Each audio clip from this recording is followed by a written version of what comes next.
The room was silent, but the silence was heavy, like a storm about to break.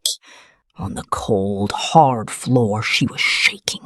Her hands were bound tight with rough rope.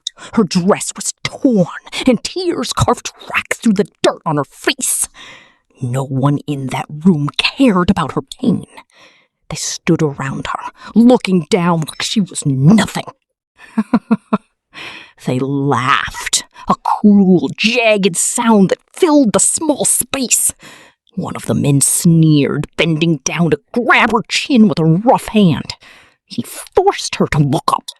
"Look at you," he hissed, his breath smelling of stale smoke. "So weak, so easy." Lila tried to speak, but her voice was a shattered glass of a sound. "Please, let me go," she whispered. The men didn't stop. They laughed louder, mocking her desperate plea. They thought they were the kings of this room. They thought they could do whatever they wanted to an easy target. But they didn't know that the world outside this room was already changing. Click. The sound of the lock turning was like a gunshot. The door swung open. Suddenly, the stifling heat of the room was cut by a rush of ice-cold air. Then came the sound that stopped every heart in the room. Footsteps. Heavy. Slow. Measured. The laughter died instantly. No one moved. No one dared to breathe. Every man in that room knew that walk. They knew that presence. Only one man in the entire city walked with that kind of terrifying, quiet power. Before the story takes a darker turn, I just want to say thank you to everyone supporting this channel. Your likes, your time, your presence here, it means everything. And if you haven't subscribed yet, now would be the perfect moment, because what's coming next, you don't want to miss it. The Mafia boss had just entered. His eyes, cold as a winter grave, slowly scanned the room. He didn't look at the men first. He didn't look at the shattered glass or the locked doors. He looked down. Then he saw her. He saw the girl they had broken. In that heartbeat, the air in the room didn't just get cold. It turned deadly. The men who were laughing seconds ago felt their blood turn to lead. They had made a mistake, a catastrophic, final mistake. But how did a girl like Lila, a girl who was invisible to the world, end up in a room with monsters? And why did the most dangerous man in the underworld look at her like his entire world had just been set on fire? The answer began hours earlier with a choice that seemed like a blessing, but was actually a trap. To understand the storm that was about to break, you have to understand the girl on the floor. Just hours earlier, she was invisible. Her name was Lila. In a city of millions, she was the person no one noticed and no one cared about. Lila lived a life of quiet endurance. She worked long, grueling hours at a small, greasy restaurant, scrubbing tables and carrying heavy trays just to earn enough to survive. She lived in the shadows of the loud and the proud. Every day, people talked over her like she didn't exist, treated her like a piece of furniture rather than a human being. But Lila had a secret strength. She was kind. In a world that was hard and cold, she was soft. She was tea-kind, perhaps, for a place like this. Even when customers shouted at her for things that weren't her fault, she responded with a tired, gentle smile. Even when her boss cut her pay, knowing she couldn't fight back, she stayed quiet and kept working. That night, everything was supposed to be different. Lila almost didn't go out. She was exhausted, her bones aching from the double shifts. But then, a rich customer she had served a few times approached her. He looked polished, successful, and safe. He invited her to a private event. "It's easy money," he told her with a reassuring grin. For most, it was a request to be ignored. But for Lila, easy money that her rent was paid. It meant she wouldn't have to choose between a meal and a roof over her head. She needed it desperately. She felt like she had no choice but to say yes. As she changed out of her uniform and into a simple dress, she had no idea that she was walking into a nightmare. She didn't know that the private event was a hunt, and she was the prize. That one decision, born out of a need to survive, would change her life forever. She thought she was going to a party. Instead, she was walking straight into the jaws of a trap. And the man who invited her, he wasn't a customer. He was a recruiter for monsters. The building looked like a palace from the outside, but as soon as Lila stepped inside, her chest tightened. It was too big, too quiet, and felt fundamentally wrong. There was no music playing, no sound of celebration, and no laughter. Instead, the air was thick with the low, buzzing sound of whispers. Men in expensive suits stood in every corner, their eyes hard and tracking every move she made. Lila stopped, her heart hammering against her ribs like a trapped bird. She turned to leave, sensing the danger in the silence. But the man who had brought her, the one who promised her easy money, blocked her path with a smooth, practiced smile. "Relax," he said, his voice dripping with false comfort. "You're safe here." She wasn't. They began to lead her deeper into the belly of the building. They passed room after room and door after door. Each time they crossed a threshold, Lila heard the heavy thud of the door closing behind her, sealing off her escape. Each click of a latch felt like another link in a chain. She felt the eyes of the men in the hallway burning into her. They didn't look at her like a guest. They looked at her like a piece of property that had finally been delivered. She wanted to scream out, to run, to vanish back into her quiet, invisible life at the restaurant. But she was already too far inside. The man stopped at a final, heavy wooden door. He opened it and gestured for her to enter. Lila took a hesitant step into the private room, her breath shallow. Click. The sound of the lock was final. When she whirled around, the man who had brought her was gone, and the door was bolted from the outside. Her heart stopped. As she turned back to the room, she saw them. A group of men already staring at her, smiling with a hunger that made her skin crawl. They looked like wolves who had just cornered a lamb. In that terrifying moment, Lila finally understood the truth. She hadn't been invited to a party. She had been chosen for something much darker. Lila backed away slowly, her heels clicking against the floor as she tried to put distance between herself and the men. Her hands were trembling so violently she had to clench them into fists to hide the fear. "There must be a mistake," she whispered, her voice barely audible over the sound of her own racing pulse. The men didn't answer. They didn't need to.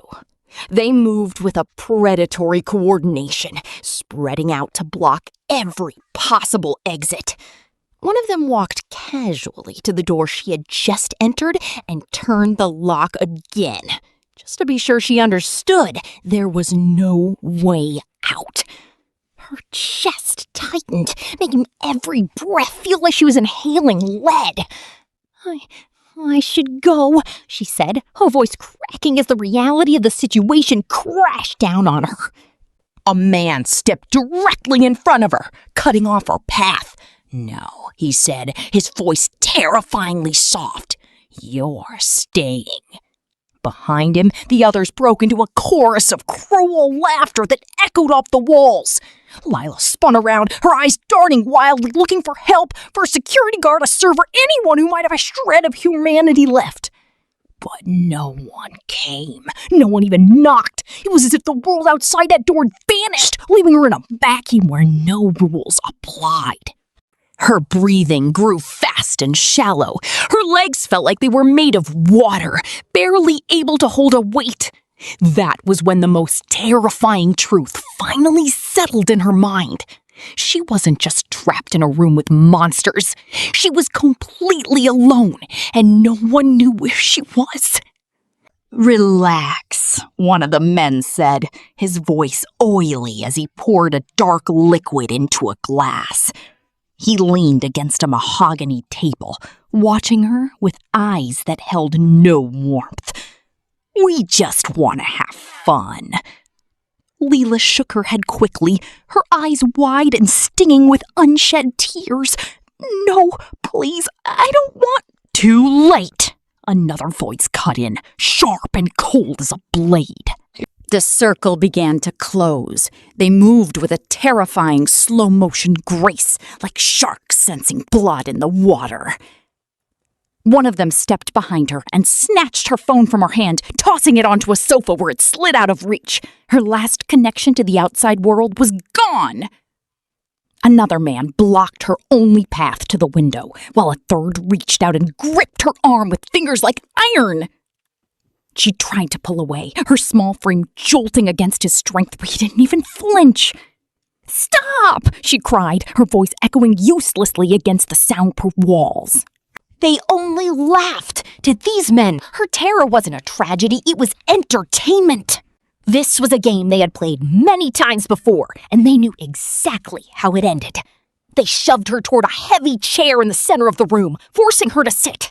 Every time she tried to stand, every time she tried to regain some shred of dignity, a rough hand pushed her back down. Her voice, once steady and kind at the restaurant, grew weak with every plea.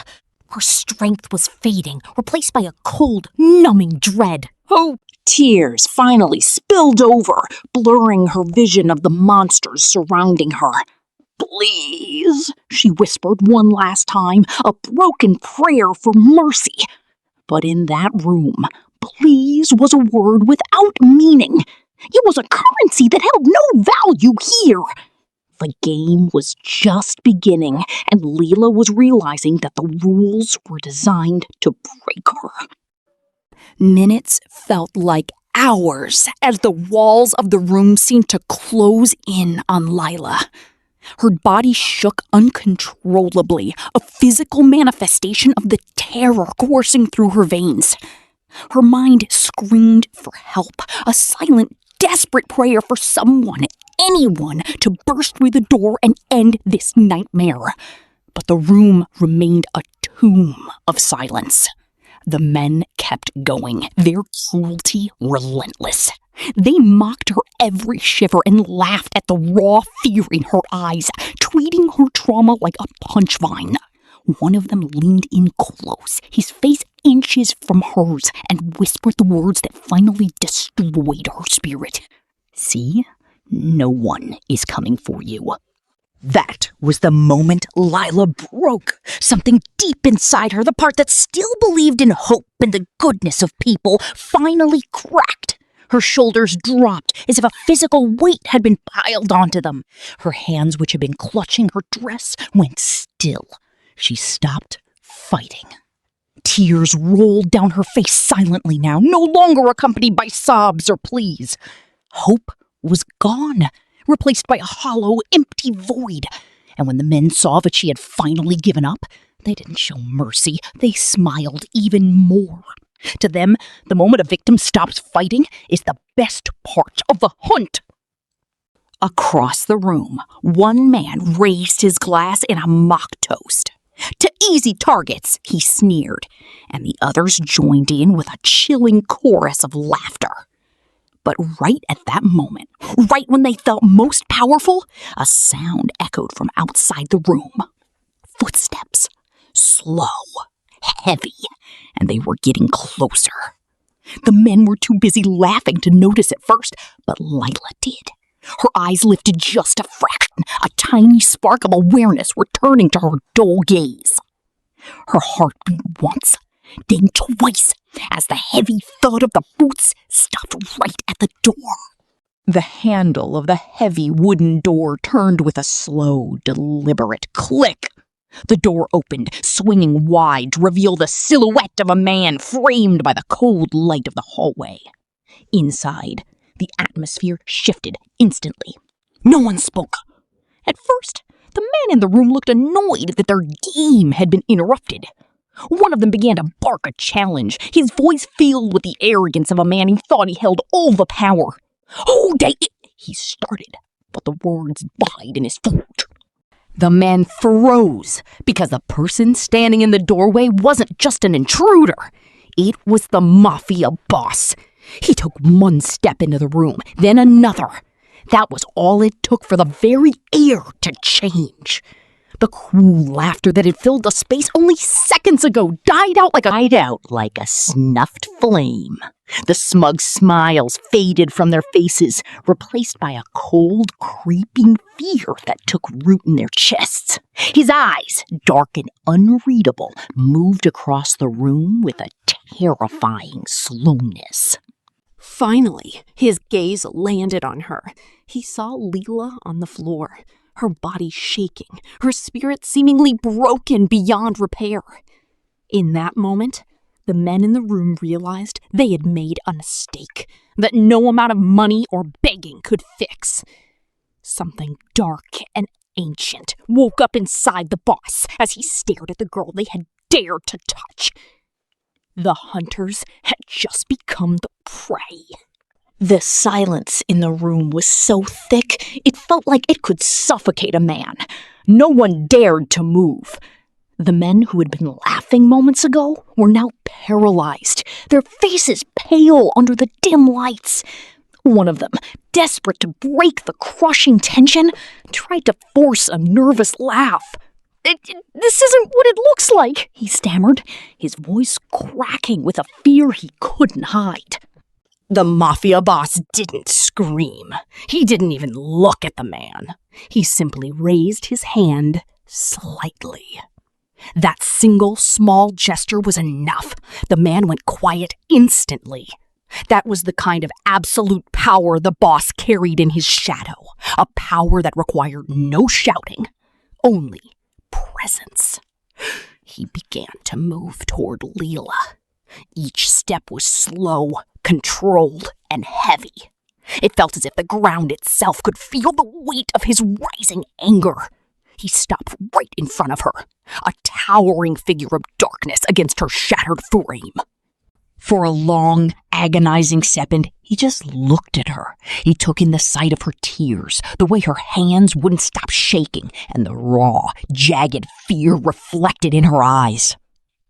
The men behind him watched, their hearts thudding against their ribs, waiting for the explosion. But the explosion didn't come in the form of a punch or a shout. Instead, very carefully, the boss reached up and slid his expensive jacket off his shoulders. He leaned down and placed it over Lila's torn dress. The room went colder than it had ever been. Every man there knew that this small act of protection meant one terrifying thing. This was no longer a game. The girl they thought was an easy target had just become the most protected person in the city. He straightened up slowly and turned. The calm was gone. Now he was looking at them. The Mafia boss stood in the center of the room, a silhouette of impending doom. When he spoke, his voice wasn't a roar. It was low, calm, and terrifyingly steady. It was the kind of calm that precedes a lethal strike. "Who touched her?" he asked. The question hung in the air like a guillotine blade. No one answered. The men who had been so loud and boastful minutes ago now found that their lungs wouldn't work. They didn't even dare to breathe. One of the men, his face pale and slick with sweat, forced a trembling smile, trying to play it off as a misunderstanding. "Listen, we didn't know." The Mafia boss took a single step forward. The man's words died in his throat instantly. The boss didn't need to argue. He didn't need to explain why they were wrong. He simply repeated the question. his voice even quieter this time, which only made it more chilling. "I'll ask again," he said.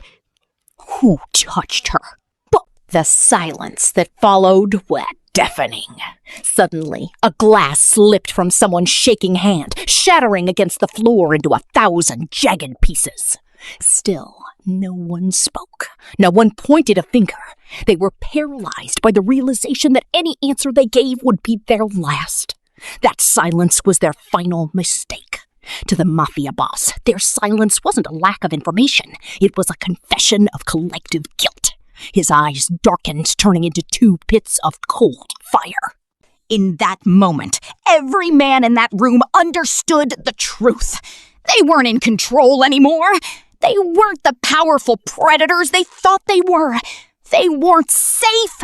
By laying a hand on Lila, they had already finished their own stories. The heavy silence didn't last. It broke violently.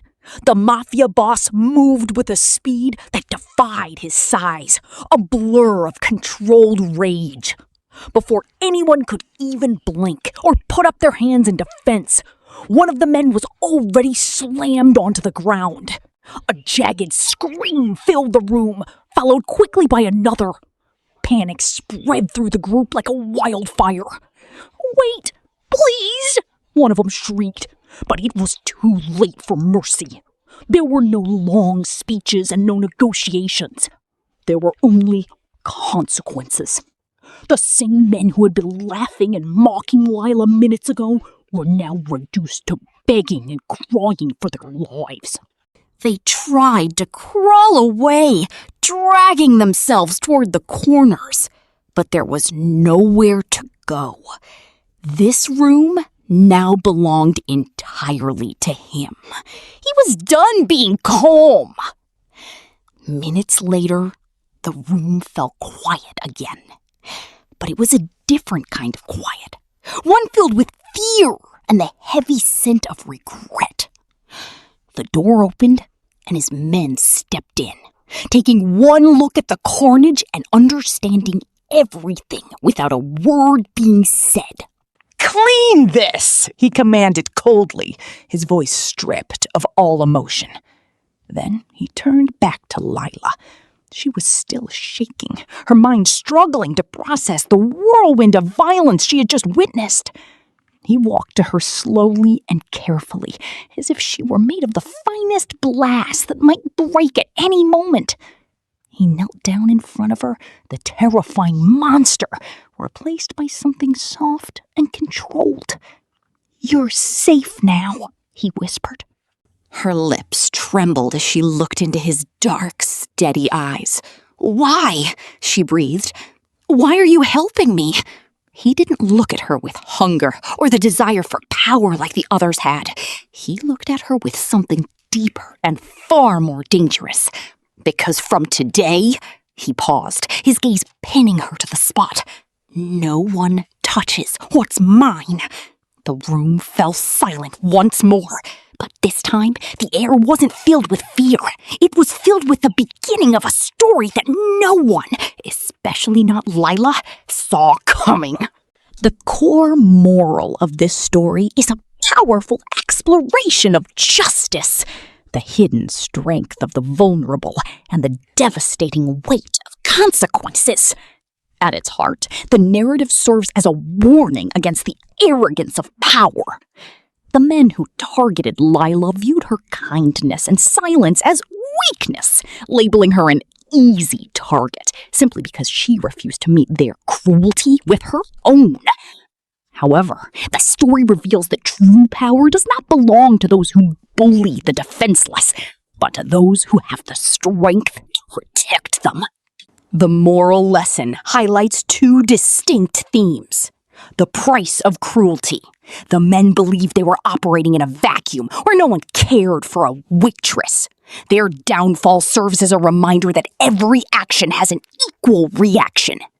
By choosing to break someone they deemed invisible, they invited a storm they couldn't survive. The dignity of the invisible. Lila's character represents the thousands who work hard and stay quiet in the face of mistreatment. Her rescue by the Mafia boss is a symbolic reclamation of her worth. It suggests that even the most overlooked person possesses inherent value that demands respect. Ultimately, the story preaches that mercy is a choice made by the strong, and those who mistake kindness for weakness will eventually face the darkness they helped create. It challenges the audience to look beyond social status and recognize that everyone, no matter how quiet, is someone's everything.